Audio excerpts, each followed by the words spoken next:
अच्छा, अगर आप सोचो कि कहीं 25-30 साल से आप रह रहे हो, आपकी वहाँ दुकान है, घर है, आपके होटल हैं, लेकिन आप वहाँ के नागरिक नहीं हो, ये अलग बात है। लेकिन फिर भी आप 25-35 साल से वहाँ रह रहे हो और अचानक से कोई आपसे कहे कि अब आप यहाँ नहीं रह सकते, तो आप पे क्या गुजरेगी?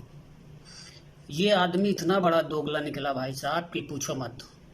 मतलब हमने इसके लिए क्या नहीं किया, हमारे प्रधानमंत्री तक ने जो है इसका चुनाव प्रचार किया। अब की बार ट्रम्प सरकार। हमारे यहाँ लोगों ने जो है इसको चुनाव जिताने के लिए पूजा किया, हवन किया, सब कुछ किया। उसके बदले में इसने क्या दिया? ये 18,000 लोगों की अभी लिस्ट बनी है, 30 तारीख तक उनको निकाला जाएगा और उसका काम जो है शुरू हो गया है। बहुत बड़ा भाई धोखेबाज आदमी निकला है।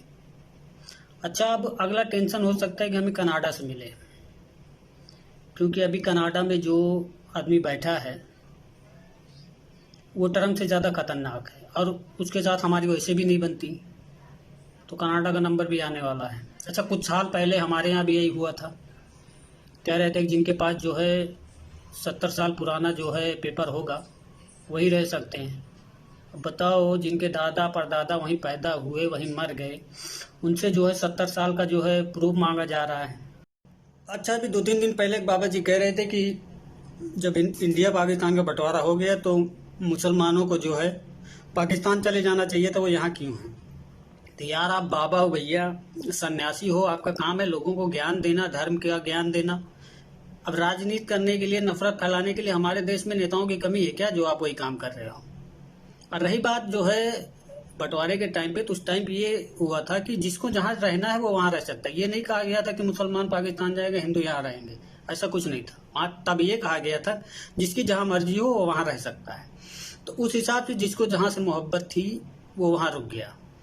अब आप ये जो है बार बार कहते हो कि मुसलमानों के लिए पाकिस्तान बन गया, मुसलमानों के लिए पाकिस्तान बन गया।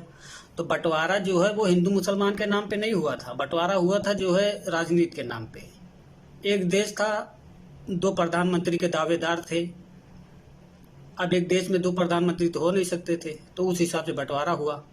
मेरी समझ में ये नहीं आ रहा कि बाबा जी से ये बात जो है किसी ने बुलवाई या उन्होंने अपनी मर्जी से बोली, खैर वो जाने। लेकिन एक बात मैं आपको बता दूं, ये काना हो, बहरा हो, लंगड़ा हो, लूला हो, अगर आदमी के अंदर कोई ऐब है ना, तो वो जो है जरूरत से ज्यादा खुराफाती होता है। इतना खुराफाती होता है कि आप अंदाजा लगा लो, अगर आपके आजू बाजू में कोई हो तो आप उससे अंदाजा लगा लोगे कि वो जिसके अंदर कोई ऐब होता है वो कितना